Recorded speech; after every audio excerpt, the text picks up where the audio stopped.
My uncle convinced my dying father to change his will, stealing my inheritance and leaving me with nothing but debt. After 20 years of caring for Dad through every hospital visit and sleepless night, Uncle Marcus destroyed everything I had, sacrificed for. Little did he know, his greed would lead to consequences far worse than he could ever imagine. I am Victoria Chen, a 34-year-old pediatric nurse in Portland, Oregon. After years of working double shifts and sacrificing my own dreams to care for my ailing father, I thought I understood the meaning of family loyalty. Dad had always promised that our family's antique restoration business would be mine someday, a legacy passed down through 3 generations. But everything I believed about trust and blood came crashing down the day I learned what my uncle had done while I held my father's hand in his final moments. The morning after Dad's funeral, I sat in the lawyer's office expecting to discuss the transition of Chen Family Antiques to my name. Instead, Mr. Davidson slid a document across his mahogany desk with an expression that made my stomach drop. The will had been changed 3 weeks before Dad's death. Everything. The business, the Victorian house where I'd grown up, even Dad's personal savings had been left to Marcus Chen, my father's younger brother. There must be some mistake, I whispered, my hands trembling as I read the legal document that stripped away my entire future. Dad would never. I'm sorry, Victoria. Your father came in with Marcus and specifically requested these changes. He seemed fragile, but he was coherent enough to sign. Mr. Davidson's voice carried the weight of delivering devastating news to countless families, but his professional sympathy felt hollow against the roar of betrayal in my ears. Marcus had been absent for most of Dad's illness. While I spent 3 years rotating between 12-hour nursing shifts and sitting beside Dad's hospital bed, Marcus showed up maybe a dozen times. He lived 2 hours away in Seattle, running his own construction business, and always had excuses about being too busy to visit.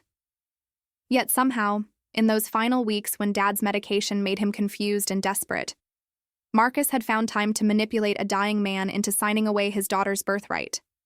The betrayal cut deeper than losing. The inheritance itself. Dad and I had spent countless evenings in the workshop behind our house, his weathered hands guiding mine as he taught me to restore the intricate details on centuries-old furniture. "This is your heritage, Vicky," he'd say, using the childhood nickname that made me feel precious and protected. "Someday you'll pass these skills to your own children." Those memories now felt poisoned, twisted into lies by Uncle Marcus's greed.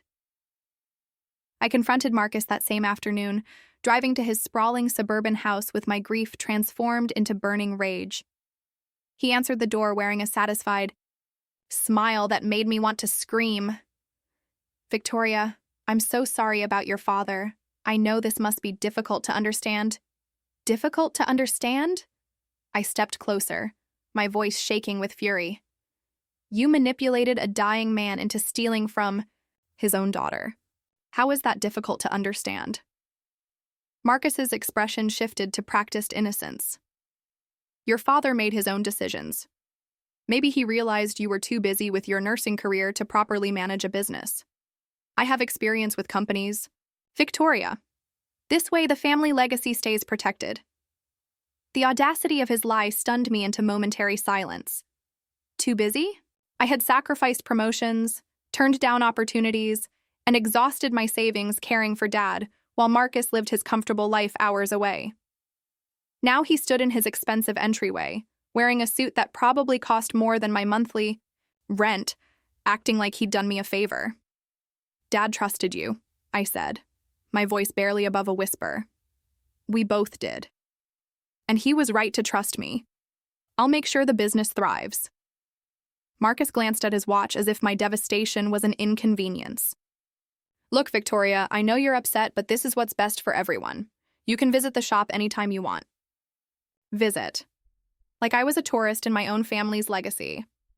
I left his house that day knowing I had 2 choices: accept the betrayal and try to rebuild my life from nothing, or find a way to make Marcus understand the true cost of what he'd stolen. The legal system offered no help. Dad's signature was genuine, and proving manipulation would require resources I didn't have. But Marcus had made one crucial mistake. He underestimated how well I knew him. Growing up, Marcus had been the fun uncle who brought expensive gifts and told exciting stories about his construction projects.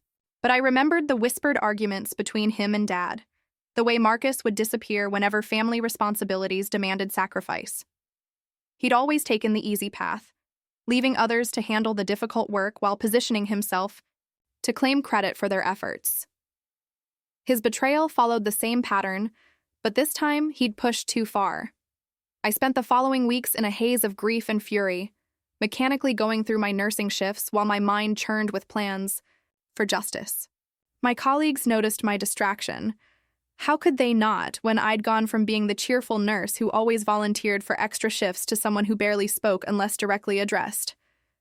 But I couldn't explain that every time I helped a family through their darkest moment. I thought about how my own uncle had preyed on my father's vulnerability. The breakthrough came 3 weeks after the funeral, during a conversation with Mrs. Patterson, an elderly patient whose son had been pressuring her to sign over her property rights. As I listened to her tearful story about family manipulation, I realized that Marcus's crime wasn't unique, and neither was the evidence he'd left behind. That evening, I drove back to Dad's house, now legally Marcus's property, but still filled with our family's belongings. Marcus had given me a month to collect my personal items, a generous gesture that probably made him feel magnanimous. What he didn't realize was that those personal items included 3 generations of family documents stored in Dad's study. Spent hours sorting through files, looking for anything that might reveal the truth about Dad's final weeks. Hidden in a folder marked medical records, I found what I'd hoped for but dreaded confirming: a hospital report from Dad's last admission, 2 days before he'd supposedly visited the lawyer with Marcus. According to the medical notes, Dad had experienced severe confusion and disorientation during that admission. The attending physician had specifically noted concerns about his decision-making capacity due to medication interactions. Yet somehow, according to the will's date, Dad had been coherent enough just days later to make complex legal decisions about his estate. The timeline didn't add up, but proving it would require more than hospital records. I needed to understand exactly how Marcus had orchestrated the deception, and that meant getting closer to him than I ever wanted to be again. The opportunity came when Marcus called to discuss the business transition. "I've been thinking about your situation, Victoria," he said with false concern. "Maybe we can work something out. You know the antique business better than I do. What if you manage the day-to-day operations? I'd pay you a salary, of course." The offer was insulting. My own family's business dangled before me like charity, but it was also an opening. "I'd need to see the books," I said, swallowing my pride. "Understand the financial situation before I could make that kind of commitment." Of course. Why don't you come by the shop tomorrow? I'll show you everything." Marcus's eagerness to involve me revealed his crucial weakness. He needed my expertise to make the business profitable, but he was too arrogant to see how that need could be turned against him. Over the next 2 weeks, I played the role of the grateful niece accepting his generous offer, all while documenting every aspect of his financial manipulation. The picture that emerged was worse than I'd imagined.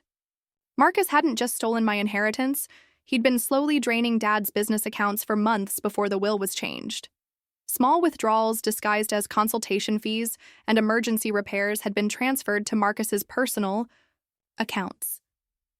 Dad, confused by his medication and trusting his brother implicitly, had apparently signed whatever documents Marcus placed in front of him. But Marcus had gotten sloppy in his confidence. Several transfers had occurred on dates when Dad was hospitalized, his condition documented as too severe for him to have authorized financial transactions. I now had evidence of forgery, elder abuse, and financial fraud, crimes that carried serious legal consequences. The question was whether to turn this evidence over to the authorities or use it as leverage for a different kind of justice. Marcus had destroyed my trust in family, but involving the police would destroy what remained of our family name. Dad's reputation would be tarnished by the scandal, his memory forever associated with manipulation and fraud. I made my choice on a Thursday evening as I watched Marcus laughing with his friends at an expensive restaurant, celebrating his latest construction contract with champagne that cost more than I made in a day.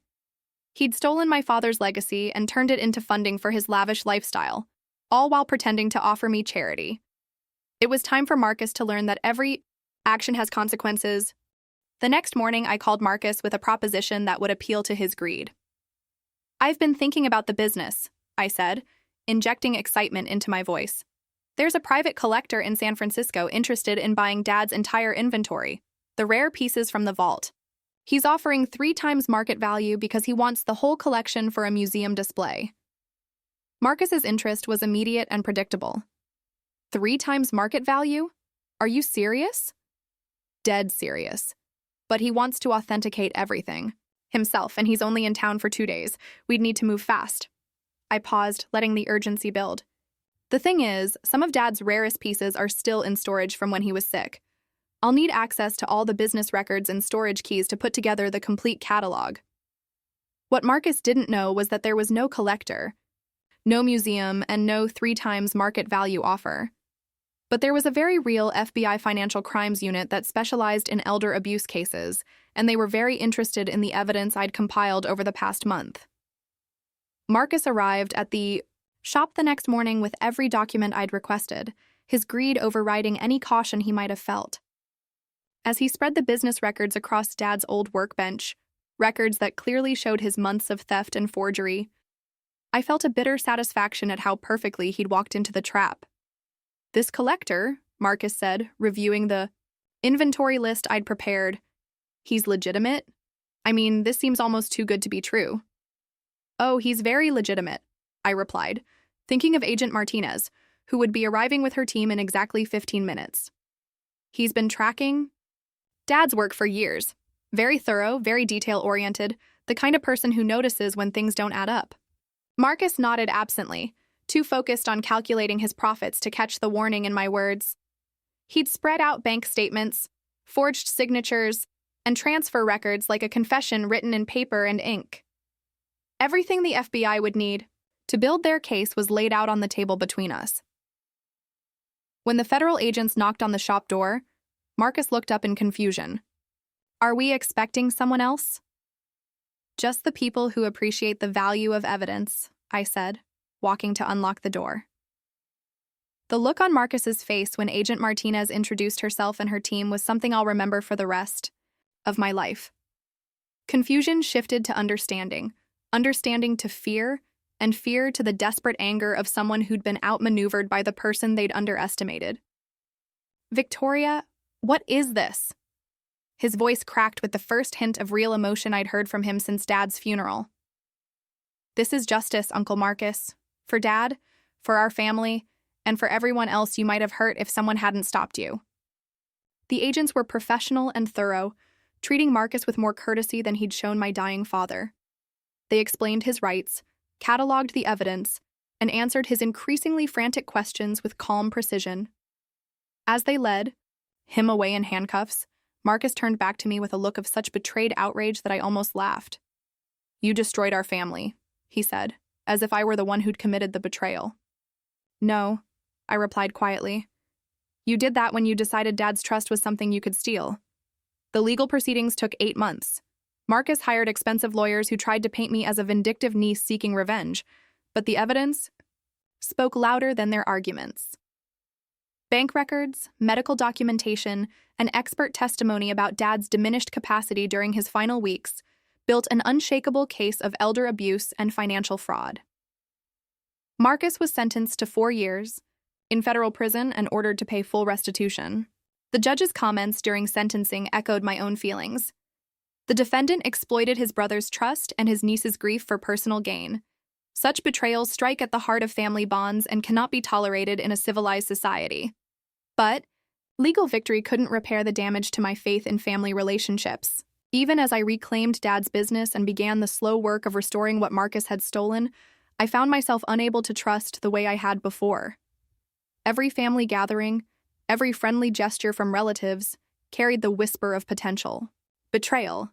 The antique restoration business became my sanctuary and my penance. Working with Dad's tools in the shop where he'd taught me to value craftsmanship over profit, I slowly rebuilt not just damaged furniture, but my own understanding of what family means. Some relatives supported me throughout the legal battle.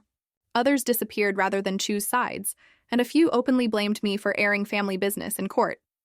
Those reactions taught me that loyalty isn't automatic just because you share blood. Real family, the kind worth fighting for, shows up during the difficult times, not just the celebrations. They choose to stand with you when it costs them something, not just when it's convenient. 2 years after Marcus's sentencing, I received a letter from him in prison. 3 pages of justification and self-pity, trying to rewrite history so that his crime became a misunderstanding and my pursuit of justice became vindictive revenge. He wanted me to visit, to talk through our differences, and repair our family relationships. I burned the letter without finishing it. Some betrayals can't be forgiven, not because the hurt is too deep, but because forgiveness requires genuine remorse from the person who caused the harm. Marcus still saw himself as the victim of circumstances, rather than the architect of his own downfall. Until he could acknowledge the true impact of his actions, any reconciliation would be as hollow as his original promises to Dad. The business thrives now, serving clients who appreciate the careful restoration of family heirlooms and the preservation of meaningful memories. I've hired 2 apprentices, young people who remind me why Dad valued teaching as much as craftsmanship. Watching them learn to repair what others have broken, I'm reminded that destruction is quick, but restoration requires patience, skill, and genuine care. Sometimes clients bring me pieces that have been damaged by family disputes, antiques hidden in anger, broken in rage, or sold in desperation. As I work to repair the physical damage, I often think about the emotional damage that runs parallel to these material wounds. Not everything can be restored to its original condition, but with enough care and skill, damaged things can become beautiful and functional again, even if they carry the scars of what they've survived. Marcus will be eligible for parole next year. I don't know if he'll try to contact me again, but I know what my answer will be if he does. Trust, like antique restoration, requires patience and skill, but it also requires honest materials to work with. You can't restore something if the foundation is rotten, and Marcus proved that his character was corrupt beyond repair. The morning I decided to pursue justice instead of accepting betrayal, I thought I was choosing revenge. But revenge would have been destroying Marcus for the pleasure of watching him suffer. What I chose was accountability, ensuring that his actions had appropriate consequences and that he couldn't hurt anyone else the way he'd hurt Dad and me. Thaqua, difference matters. Revenge is about satisfying anger. Justice is about restoring balance. Revenge leaves you empty when it's over. Justice leaves you stronger and wiser. Marcus took my inheritance, but pursuing justice gave me something more valuable: the knowledge that I could fight for what's right, even when it cost me everything I thought I wanted. In the end, I realized that loyalty cannot be forced and trust cannot be blind. Dad's death taught me about loss, but Marcus's betrayal taught me about resilience. I may never fully trust family relationships the way I did before, but I've learned to trust my own judgment about people's character.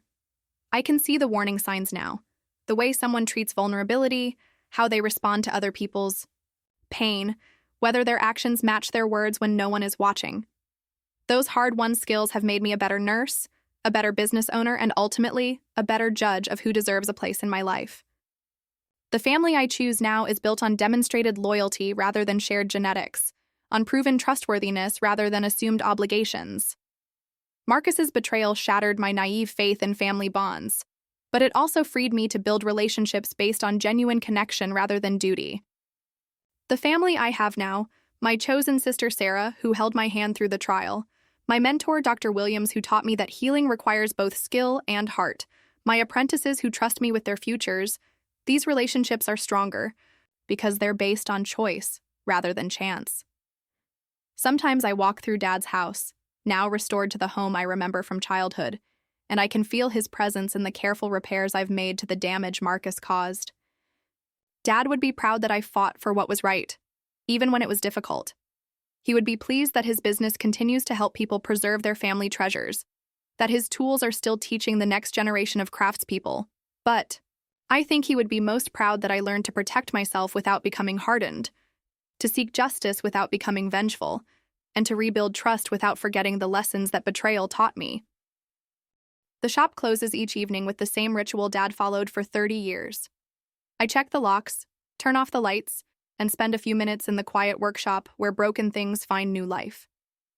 In that silence, I remember that restoration isn't about erasing damage. It's about honoring what survives, strengthening what remains, and creating something beautiful from what others might consider irreparable. Marcus tried to break our family's legacy, but he only succeeded in teaching me how strong it really was. The business Dad built with his hands continues. The skills he taught me with patience and love live on, and the values he modeled, integrity, craftsmanship, and genuine care for others, guide every decision I make. That legacy proved more durable than Marcus's greed, more valuable than the inheritance he stole, and more powerful than the betrayal he thought would destroy me. In trying to take everything that mattered, he only revealed what truly couldn't be taken: the strength of character Dad helped me build, the skills he taught me to use, and the wisdom to know the difference between justice and revenge. 3. Years later, I understand that the most important inheritance Dad left me wasn't the business or the house or the money. It was the knowledge that broken things can be restored, that damage doesn't have to be permanent, and that with enough patience and skill, even the worst betrayals can be transformed into wisdom. The antique pieces in my shop tell stories of survival across centuries. They've weathered wars and neglect, been damaged by time and human carelessness, yet they endure. With proper care, they'll outlast the people who tried to destroy them, just as Dad's true legacy will outlast Marcus's attempt to steal it. Every day I work in the shop, I'm reminded that some things are worth fighting for. Some betrayals demand justice, and some wounds, properly tended, become sources of strength rather than weakness. Marcus gave me an unexpected gift in his betrayal. He taught me exactly how strong I could be when everything I loved was at stake. That knowledge is worth more than any inheritance he could have stolen.